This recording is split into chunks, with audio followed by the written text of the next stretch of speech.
sallallahu alaihi wasallam.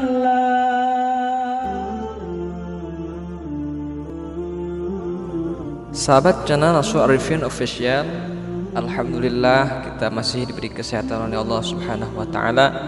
Mudah-mudahan kita semuanya dapat diberkahi selama-lamanya. Amin ya Allah ya rabbal alamin. Baik, untuk kesempatan kali ini saya akan membahas 10 manfaat membaca Al-Qur'an. Berikut ini adalah 10 manfaat membaca Al-Qur'an yang perlu Anda ketahui. Pertama adalah memperoleh pahala dari Allah Subhanahu wa taala. Dari kegiatan membaca Al-Qur'an memperoleh pahala yang berlipat ganda dari Allah Subhanahu wa taala menjadi manfaat paling utama. Allah memahami niat kita dalam membaca kitab suci tersebut, walaupun kita tengah terbata-bata saat melaksanakannya.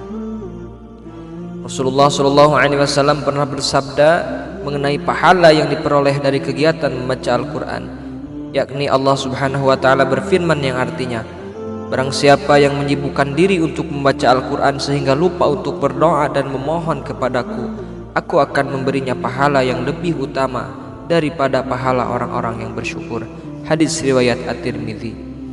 Berdasarkan sabda Rasulullah SAW tersebut, jelas bahwa membaca Al-Quran merupakan ibadah wajib dan sangat disenangi oleh Allah.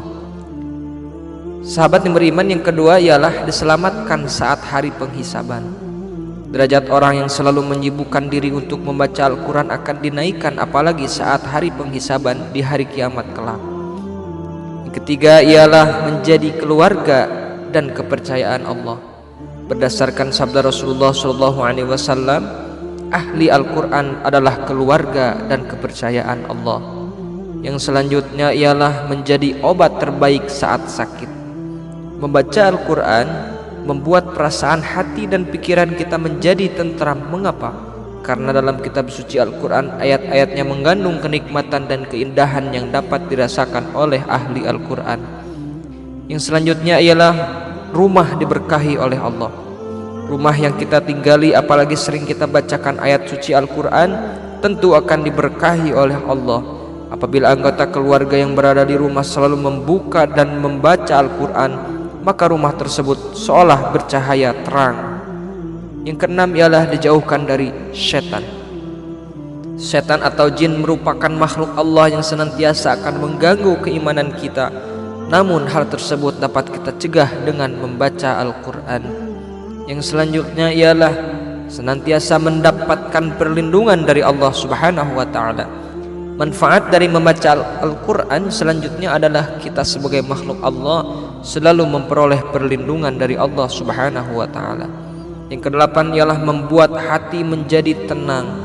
Kalian pasti sering bukan mengalami hati yang tidak tenang, entah merasa was-was atau berpikir seolah akan ada yang tidak menyenangkan terjadi.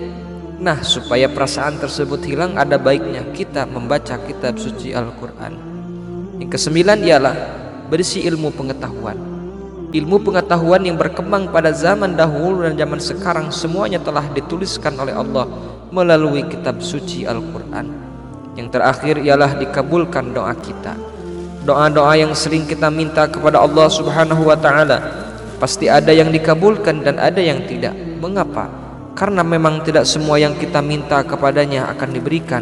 Terkadang Allah Subhanahu wa taala memang menghancurkan rencanamu supaya rencana yang telah kamu buat itu tidak menghancurkan di kemudian hari. Sahabat yang beriman, mudah-mudahan kita dapat mendawamkan dan rajin membaca Al-Quran. Amin ya Allah ya rabbal alamin. الدين بعيد عن حب وحياة وبهجرك للدين ستحيا تعشق ما قلبك يهوى أو أن الأيام ستحلو